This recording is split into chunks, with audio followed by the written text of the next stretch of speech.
As we broadcast from the UN Climate Summit here in Baku, Azerbaijan, we continue to look at the brutal crackdown on human rights activists, government critics, and the press. In the months ahead of hosting COP29, the Azerbaijani government arrested a number of independent journalists, including 3 women journalists with the outlet Abzas Media, who said they were assaulted earlier this month at a Baku jail while awaiting trial. Since November of last year, at least 6 journalists with Abzas have been arrested. For more, we're going to Berlin, where we're joined by Leyla Mustafayeva. Acting editor-in-chief of Abzas Media, the online news site, has been working out of Berlin due to the crackdown here in Azerbaijan. Leyla, thank you for joining us. You can see that the Deputy Foreign Minister was not willing to talk about the crackdown here, but talk about first what have happened to the women journalists, well, all 6 journalists of Abzas in this lead up to the COP. Thank you for having me in the program. So actually the total crackdown on Azerbaijani media started recently, last year in November. Our news organization, Abzas Media, was targeted massively, and 6 of our journalists, including Director Ulvi Hasanli, Sevinç Vakif Kızı, Editor-in-Chief, and 2 brave journalists, Nargiz Absalamova and Elnare Gasumova. Also the project manager, Muhammad Kegalov, and including the investigative journalists, Hafiz Babali was detained on fabricated charges. These journalists are accused in smuggling foreign currency into the country, and they are facing right now from 8 to 12 years imprisonment, because in late August this year, the investigator has aggravated the case and added 7 more criminal charges against the journalists.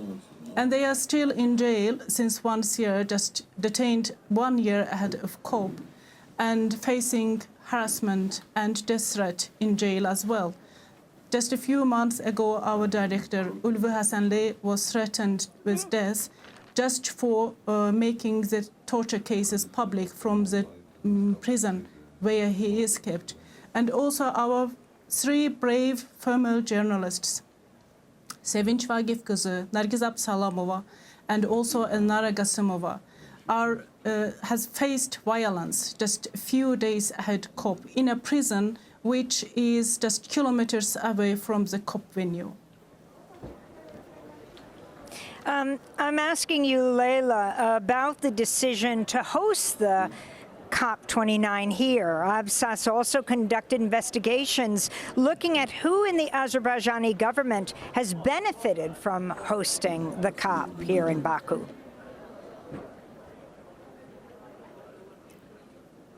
Yes, they did. Actually, our journalists have been detained for this corruption investigations that they were doing those years. It was the only media outlet carrying out systematic corruption investigations in the country. But for now, it was not just in vain to jail these journalists at COP, because they were going to ask critical questions. Those state officials who is attending in COP29 conference in Baku, including Yalchin Rafiyev, Deputy Foreign Minister, who is a lead negotiator of COP29 from Azerbaijan. In one of our investigations, we found out that Yalchin Rafiyev's brother has lucratively won the tenders related to reconstruction in Karabakh, despite the fact that the company had violated the environmental regulations. But it could be just one of the questions that our journalists could ask if they would be in freedom and could attend in COP29 conference as well.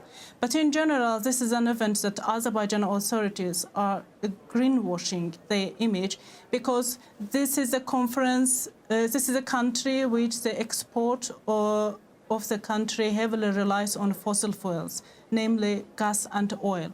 And additionally, it was a good opportunity for Azerbaijani authorities just to have a lot of fossil fuel lobbyists in order to have a lot of contracts for gas and oil exportation. We only have a few minutes, and I want to quickly ask you about the women at your news organization. 3 of them have said that they were brutalized in pretrial detention in a Baku jail. Can you explain what happened, who they were?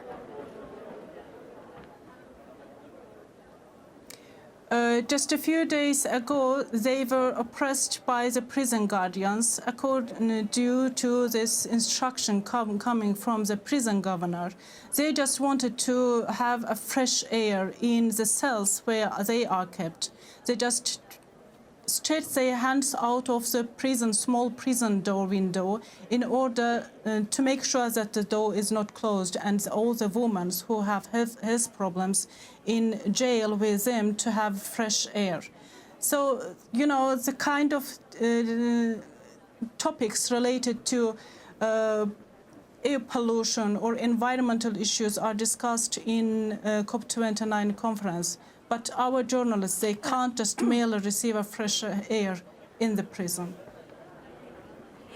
Leyla, in my last question to you, in June of 2023, Abzas journalists were arrested for investigating the Gedebek gold mine in western Azerbaijan. A consortium of reporters led by Forbidden Stories later continued their investigation, which found that gold from Azerbaijan is brought to Europe and sold to tech giants like Apple, Tesla, and Microsoft. This is a clip.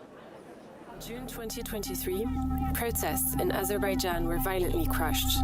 Journalists capturing and publishing footage of these events were arrested, imprisoned, and even threatened with rape. A few months later, Abzas Media journalists who had covered these demonstrations were arrested again. To this day, they are still detained. In the meantime, Forbidden Stories took over their investigations to tell the stories they could no longer pursue.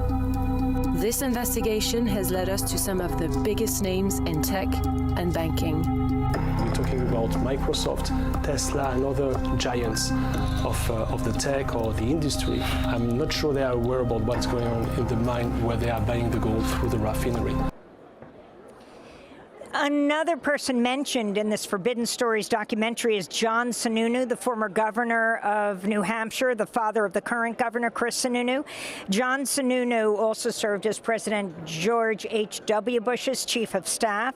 He's one of the shareholders in Anglo-Asian Mining, AAM, a gold mining company in Azerbaijan. What did Abzas Media discover about the work of this mining company in this last 60 seconds we have?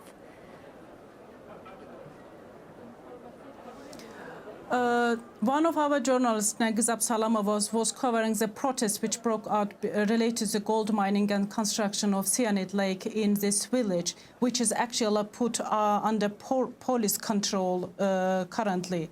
The Abzas Media covered this protest and was going also to hold an independent water and soil test in order to see whether this complaint coming from the residents true or not. But they were jailed, unfortunately, and they couldn't just carry out independent tests in order to find out whether the soil and air was polluted with cyanide or not.